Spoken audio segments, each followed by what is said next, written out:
ہوتا ہے حرام جانوروں میں سے کتے اور خنزیر کے علاوہ کسی جانور کا کوئی عضو لگ نہیں سکتا، کتے کا بھی نہیں لگ سکتا۔ مسئلہ آ گیا خنزیر کا، کیا خنزیر کا عضو لگ سکتا ہے کہ نہیں لگ سکتا؟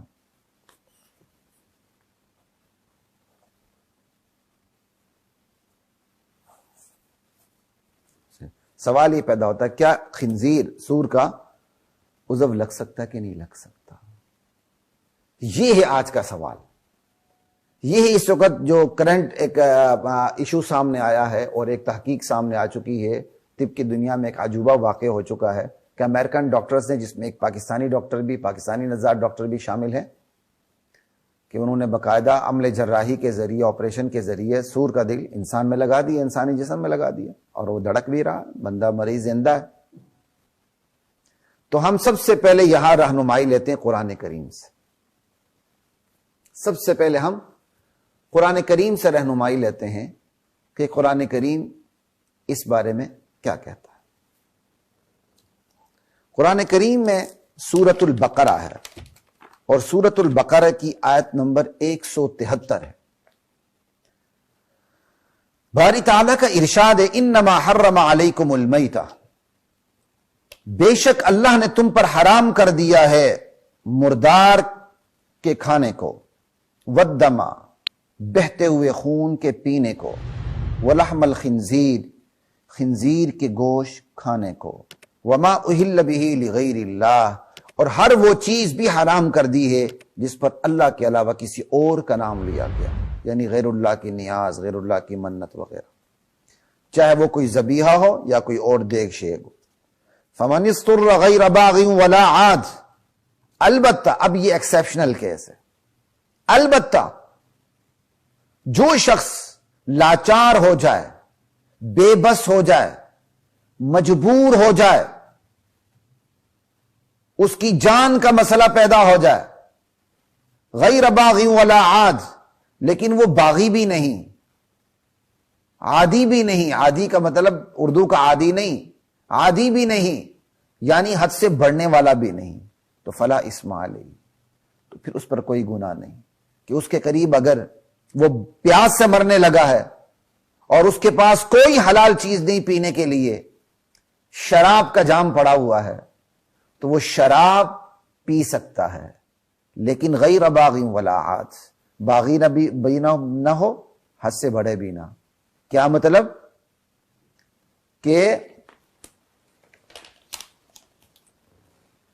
اتنی ہی پیے شراب جس سے اس کی جان بچ جائے، بس۔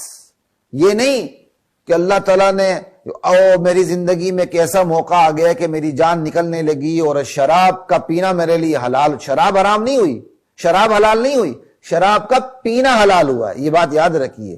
شراب اپنی جگہ حرام ہی رہے گی، اس کا پینا ایسے مجبور شخص کے لیے حلال ہو چکا ہے، یہ بات یاد رکھیے گا۔ اس نقطے کو کئی ساتھی ہمارے نظر انداز کر دیتے ہیں۔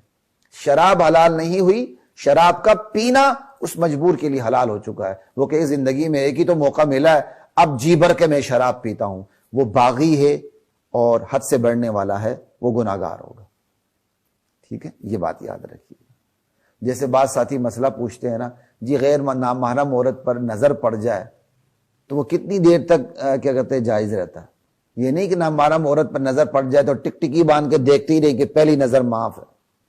تو یہاں بھی کوئی غلط فہمی پیدا نہ ہو کہ زندگی میں مجھے ایک ہی دفعہ شراب پینے کا موقع ملا ہے تو میں پی جاؤں کیونکہ میں تو مرنے لگا تھا۔ نہیں، غیر باغی ولا عاد، باغی بھی نہ ہو، حد سے بڑھنے والا نہ ہو، بس جان بچے اتنی پی لے بس۔ اسی طرح وہ بھوک سے مرنے لگا ہے، خنزیر کے گوشت کے علاوہ اس کے پاس کچھ بھی نہیں ہے، مردار کے گوشت کے علاوہ اس کے پاس کچھ بھی نہیں پڑا ہوا،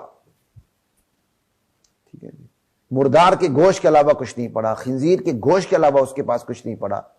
ہاں سمجھ لیں، اب مردار اور خنزیر عام مردار ہے تو وہ مردار کو کھائے گا، اگر عام مردار نہیں خنزیر پڑا ہوا ہے تو خنزیر کا گوشت بھی اسے کھانا جائز ہے، صرف جائز نہیں ہے، جان بچانے کے لیے خنزیر کا گوشت کھانا اس پر لازم ہے۔ اب میں اس کی تفصیلات میں نہیں جاؤں گا، یہ کوئی کسی اور موقع پر رکھتے ہیں جب ہم قرآن کی تفسیر پہ بات کریں گے۔ جان بچانے کے لیے جان بچانے کے لیے خنزیر کا گوشت کھانا اس پر لازم ہے، لیکن اتنا ہی کھائے گا جس سے اس کی جان بچ جائے بس. کیوں؟ یہ اس کے لیے کھانا حلال ہو چکا ہے ضرورت کے تحت, اور ضابطہ ہے الضرورت تقدر بقدر الضرورہ, ضرورت کے دائرے کے اندر ہوتی, بس اس سے باہر نہیں ہوتی. بس اتنا کھا لے جس سے اس کی جان بچ جائے تو وہ گناہگار نہیں ہے, بلکہ اتنا کھانا اس پر لازم ہے. آگے اللہ تعالیٰ نے کہہ دیا ان اللہ غفور الرحیم, اللہ غفور الرحیم ہے. اگر اپنی جان بچانے کے لیے اس نے مثلا شراب پی لی, لیکن اندازہ غلط کر کے 2 قطرے زیادہ پی لی, اندازہ غلط کر کے اس نے 1 ادنا والا خنزیر کے گوشت کا زیادہ لے لیا, کوئی بات نہیں, نیت تو ٹھیک ہے نا اس کی, اس نے عمل بھی ٹھیک کیا, اگر نیت بھی ٹھیک کی, لیکن اندازہ لگانے میں اس سے غلطی ہوئی, اللہ غفور الرحیم ہے, اللہ اسے معاف کرنے والے. تو یہ آیت ہمیں رہنمائی دیتی ہے آج کے اس کرنٹ مسئلے کے اوپر, یہ آیت رہنمائی دیتی ہے. اس سے 3 طریقوں سے استدلال ہو سکتا ہے, اس آیت سے 3 طریقوں کے ساتھ استدلال ہوتا ہے. اب خنزیر کا گوشت آپ تھوڑا سا غور کیجئے گا, خنزیر کا گوشت کھانا جائز ہے جان بچانے کے لیے, تو خنزیر کا گوشت کا کوئی ٹکڑا جان بچانے کے لیے لگا دیا جائے تو جائز نہیں ہونا چاہیے. دل بھی تو گوشت ہی ہے نا بھائی, دل بھی تو ایک لوتھڑا ہے, گوشت ہے. خنزیر کا کوئی حصہ جان بچانے کے لیے کھانا جائز ہے تو لگانا جائز نہیں ہوگا, یہ بطریق اولا جائز ہوگا, بطریق اولا جائز ہوگا. اگر ہم اس کو اصول فقہ کی روشنی میں دیکھیں, اسے کہتے ہیں دلالت النص, دلالت النص کہیں گے. یہ دلالت النص سے ثابت ہو رہا ہے. خنزیر کا گوشت کھانا جان بچانے کے لیے جائز ہے, تو گوشت اپنے جسم کے اندر رکھنا یہ زیادہ واضح طور پر جائز ہے. تو قرآن کریم کی یہ آیت رہنمائی دیتی ہے کہ جان بچانے کے لیے کوئی اور صورت نہ ہو, اور اس کے علاوہ جان بچ نہ سکے, خنزیر کا کوئی عضو لگ سکے اور کوئی اور صورت بھی نہیں, تو یہ جائز ہوگا. استدلال کا ایک طریقہ یہ ہے, ٹھیک ہے. اور استدلال کا دوسرا طریقہ یہ ہے جو بہت سے علماء کرتے ہیں, خصوصاً عرب علماء کرتے ہیں. وہ کہتے ہیں بھائی یہ دیکھیں اس آیت کے اندر تو خنزیر کے گوشت کھانے کو حرام کیا گیا, کہیں اور استعمال کا ضرورت کے تحت اس کے کسی عضو کا استعمال تو حرام نہیں کیا گیا, کھانے کو حرام کیا گیا. اگر اس کا دل اس کے سینے میں لگا دیا جاتا ہے تو یہ کھانا لازم تو نہیں آتا, وہ تو استعمال کرنا لازم آ رہا ہے کسی اور مقصد کے لیے. تو وہ اس طرح بھی استدلال کرتے ہیں. اگرچہ ہم اس طرح استدلال نہیں کرتے, ان کا استدلال اپنی جگہ درست, کیونکہ ہم تو خنزیر کو نجس العین سمجھتے ہیں, یہ نجس العین ہے تو صرف کھانا حرام نہیں, ہر لحاظ سے وہ حرام ہے. تو خیر یہ بھی میں آپ کو بتا رہا ہوں کہ استدلال کا ایک طریقہ یہ بھی ہے کہ قرآن کریم یہ کہا گیا, قرآن کریم کے اندر خنزیر کے گوشت کھانے کو حرام قرار دیا گیا ہے, جو دل ہے وہ کھایا تو نہیں جا رہا, وہ تو اس کے جسم میں لگایا جا رہا. یہ استدلال کا ایک طریقہ ہے. اور استدلال کا دوسرا طریقہ جو میں نے آپ کو بتا دیا دلالت النص کے ذریعے. یہ دلالت النص جو میں نے آپ کو اصطلاح سامنے رکھی ہے, یہ اصول فقہ کی اصطلاح ہے, لیکن یہاں وضاحت ذالکم مما علمنی ربی, یہاں دلالت النص کی روشنی میں وضاحت کرنا یہ اللہ تعالیٰ نے میرے دل میں ڈالی, تو میں آپ کو بتا رہا ہوں کہ اگر کھانا جائز ہے تو اس کو کیا کہتے ہیں اپنے جسم میں رکھنا, اس عضو کو باطن کے, یہ بطریقہ اولا جائز ہوگا.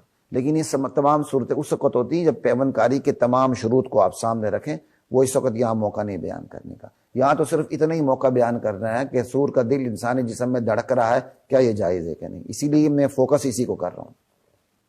ٹھیک ہے. پھر میں نے آپ سے پیچھے یہ بھی کہا تھا, جو میں نے فقہی قاعدہ آپ کو بتایا تھا کہ الضرورات تبیح المحظورات, ضرورتیں ممنوع چیزوں کو بھی جائز کر دیتی ہیں. دراصل یہ قرآن کی اور حدیث کی نصوص سے یہ باتیں سامنے آتی ہیں. جو وہ وعدہ کیا تھا وہ وعدہ میں یہاں پورا کر رہا ہوں. یہ دیکھیں, یہ قرآن کی آیت بتاتی ہے کہ ضرورت کے وقت سور کا کھانا بھی حلال ہو جاتا ہے. لہو, بہتے ہوا جو لہو ہے, جو کیا کہتے ہیں ذبح کیا جاتا ہے, وہ بہتا ہوا لہو ہے, وہ حرام ہے ہر ایک کے نزدیک, اس کا پینا بھی جائز ہو جاتا ہے, مردار کا کھانا بھی جائز ہو جاتا ہے. تو یہ آیت بتاتی ہے کہ ایکسیپشنل کیس, ضرورت کے وقت ممنوع چیزیں بھی مباح ہو جاتی ہیں. تو یہ فقہی قاعدہ دراصل اس آیت سے لیا گیا. اور یہ جو فقہی قاعدہ ہے الضرورت تقدر بقدر الضرورہ، ضرورت جو ہوتی ہے وہ ضرورت کے دائرے میں محدود ہوتی ہے، آپ اس سے زیادہ اس سے کام نہیں لے سکتے. یہ فقہی قاعدہ بھی اسی آیت سے ثابت ہو رہا ہے غیر باغ ولا عاد، کہ بھائی آپ مجبور ہیں، لاچار ہیں، بے بس ہیں، تو آپ اپنی لاچاری اور مجبوری کا علاج تو کریں، لیکن بغاوت نہیں کرنی، حد سے بڑھنا نہیں ہے. الضرورت تقدر بقدر الضرورہ اس آیت سے ثابت ہو رہا ہے. ٹھیک ہے جی. تو خواتین و حضرات، جو ایک فقہی ضابطہ ہے کہ ممنوع چیزیں، ضرورتیں ممنوع چیزوں کو بھی مباح کر دیتی ہیں. ٹھیک ہے جی. اور پھر جو ضرورت ہوتی ہے وہ ضرورت کے دائرے کے اندر ہوتی، اس سے باہر نہیں نکل سکتی. تو اس کی میں آپ کو ایک مثال دیتا ہوں.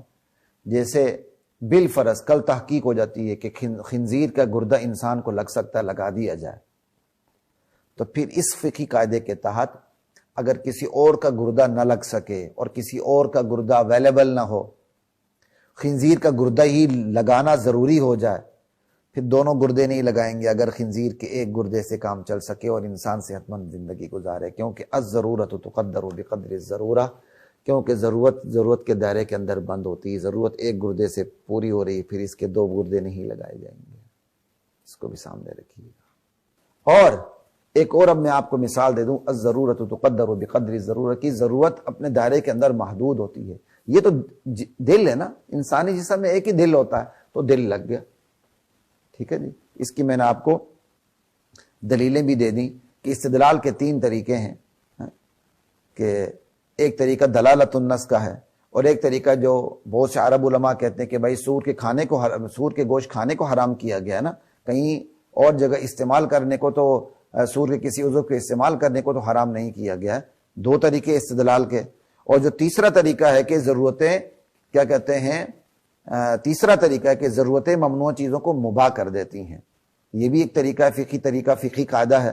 تو وہ جو ضرورتیں ممنوع چیزوں کو مباح کر دیتی ہیں، دراصل یہ قرآن کی آیت سے ہی پتہ چلتا ہے. یہ 3 طریقے ہو گئے، لیکن بنیادی طور پر 2 ہی طریقے ہیں. بنیادی طور پر 2 طریقے وہی کہ کھانا حرام کر دیا گیا ہے نا، کہیں عضو کو استعمال کرنا تو حرام نہیں کیا گیا، یہ بعض عرب علماء کرتے ہیں. اور بنیادی طور پر جو دوسرا طریقہ وہ یہ ہے کہ اگر کھانا حلال ہے ضرورت کے تحت، عضو کو، خنزیر کے کسی عضو کو کھانا حلال ہے ضرورت کے تحت، تو کسی عضو کو لگانا حلال کیوں نہیں ہوگا؟ یہ دوسرا طریقہ ہے بنیادی طور پر. ٹھیک ہے جی. تو ایک تو کیا کہتے ہیں، یہ چیزیں کچھ سامنے آ گئیں، اور ان کیا کہتے ہیں اس وضاحت کو سنتے ہوئے ایک بات ضرور ذہن میں رکھیے گا، یہ چیزیں اجتہادی نوعیت کی ہوتی ہیں. یہ مقدمے، یہ مسئلے اجتہادی نوعیت کے ہوتے ہیں، اس میں باقاعدہ اختلاف بھی ہوتا ہے. انسانی جسم میں کوئی پیوند کاری کی جائے یا نہ کی جائے، اور انسانی جسم میں انسانی عضو لگایا جائے نہ لگایا جائے، تو یا عام پیوند کاری کی جائے، یعنی انسانی اعضاء کی پیوند کاری انسانی جسم میں کوئی پیوند کاری، اس حوالے سے برصغیر پاک علماء کا جو موقف ہے وہ تھوڑا سا سخت ہے. عرب علماء میں یہ بڑی اس میں وسعت نظر آتی ہے. بہرحال میری ہمت الحمدللہ اس مسئلے پر اس لیے ہوئی قرآن کریم کی آیت کو دیکھتے ہوئے. قرآن کریم نے صاف کہا ہے کہ خنزیر کے گوشت کو کھا سکتے ہو، تو دل میں سینے میں رکھ کیوں نہیں سکتے؟ یہ استدلال کر رہا ہوں نا، کھا سکتے ہو صاف کہا، تو سینے میں رکھنا کیوں نہیں ہو سکتا؟